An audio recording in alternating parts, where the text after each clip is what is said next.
অনেক রাজনীতিবিদ আছে যারা সুযোগ সন্ধানী, শুধু তেল মেরে পকেট ভরার ধান্দায় ঘোরে। তারা বিএনপির উৎপীড়ন সম্বন্ধে অন্ধ, কিন্তু তাই বলে সমাজের প্রতিটা মানুষ কিন্তু অন্ধ নয়। বিএনপি সম্পর্কে বিস্ফোরণ মন্তব্য দিলেন জামাত ইসলামের এই নেতা। একটি রাজনৈতিক দলের শীর্ষ নেতা বলছে অতি দ্রুত নির্বাচন দেন, নির্বাচিত সরকারই এই দেশের ভবিষ্যৎ নির্ধারণ করবে।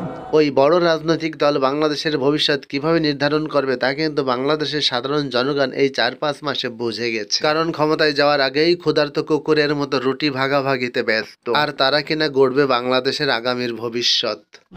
এটা হাস্যকর, এই দেশের জনগণের জন্য হাস্যকর। আমরা দেখছি হঠাৎ করে এসে বলা হচ্ছে ডক্টর মোহাম্মদ ইউনূসের সরকারকে তাদের কাছে নিরপেক্ষ সরকার মনে হচ্ছে না। তা তো বলবেই, কারণ বিএনপির মহাসচিব কিন্তু বুঝে গেছে যে ডক্টর মোহাম্মদ ইউনূসের অধীনে জাতীয় নির্বাচন হলে ওনাদের কপালে শুধু আটিয়ার চামড়া ছাড়া কিছু জুটবে না। তাই তারা শঙ্কায় আছে ইউনূস সরকারের নির্বাচন নিয়ে। তাছাড়া ওনারা তো সুষ্ঠু নির্বাচন চায় না, ওনারা চায় যে কোনো মূল্যেই হোক ওনাদের ক্ষমতা দরকার। একেবারে মনের কথাটা বলেছেন ভাই।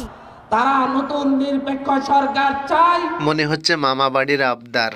যেই সরকার ১/১১-তে যেরকম ভাবে কারচুপির নির্বাচনের মধ্য দিয়ে আওয়ামী লীগকে ক্ষমতার মসনদে বসিয়ে দিয়েছিল, বাংলাদেশকে ভারতের দাসত্বের শৃঙ্খলা আবদ্ধ করেছিল। ওই দিন বাগে খাইছে, এখন আর ওই দিন ফিরে পাওয়া আর কোনোদিন সম্ভব হবে না। আর মার্কাতে ছাপ্পা মারবে, ওই দিনও বাগে খাইছে। এখন সোশ্যাল মিডিয়ার যুগ। যেন এমন একটি সরকার দেয়া হয় নিরপেক্ষ সরকারের নামে, যেটা তাদেরকে নিশ্চিত ক্ষমতায় বসিয়ে দিবে, সেই রকম সরকার তারা চায়।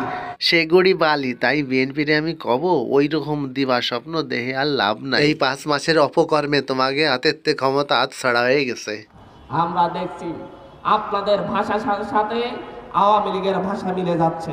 মিলবেই তো, ওই যে কিটা যেন কইছিল, নৌকার ধানের শীষ দুই সাপের একই বিষ। এতদিন আপনারা বুঝলেন তো বিষয়টা না? দুই দলের নামে এবং দলেই শুধু পার্থক্য, কিন্তু কার্যকলাপ দুইদেরই একই রকম।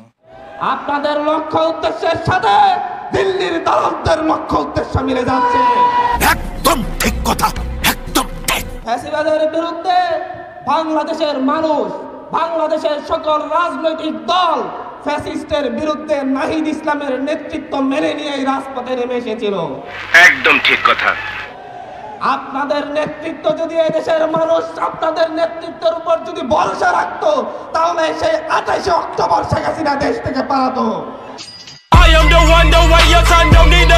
আপনারা সেদিন পল্টন ময়দানের সেই লক্ষ লক্ষ মানুষদেরকে টিয়ার গ্যাসের সামনে পেলে মঞ্চ থেকে পালিয়েছেন এই দেশের মানুষ বলে যায়নি। ওখানে যারা গিয়েছিল সবগুলো হচ্ছে ভিতর ডিম। ৫ই আগস্টের পরে আপনাদের নেতাকর্মীরা পথে ঘাটে যেই লেভেলের চাঁদাবাজি শুরু করেছে, দখলদারিত্ব শুরু করেছে, এই ৫ মাসে বাংলার জনগণ তাদের আসল রূপ দেখে নিয়েছে। এই কারওয়ান বাজারের প্রতিটি সবজি দোকান থেকে তারা চাঁদাবাজি করছে, এখানকার প্রতিটি রিক্সাওয়ালার থেকে তারা চাঁদাবাজি করছে। ওই নাইসুকি সওয়ালরা আর কোনোদিন ভালো হলো না, আর কোনোদিন ভালো হবে বললেও আমার মনে হয় না।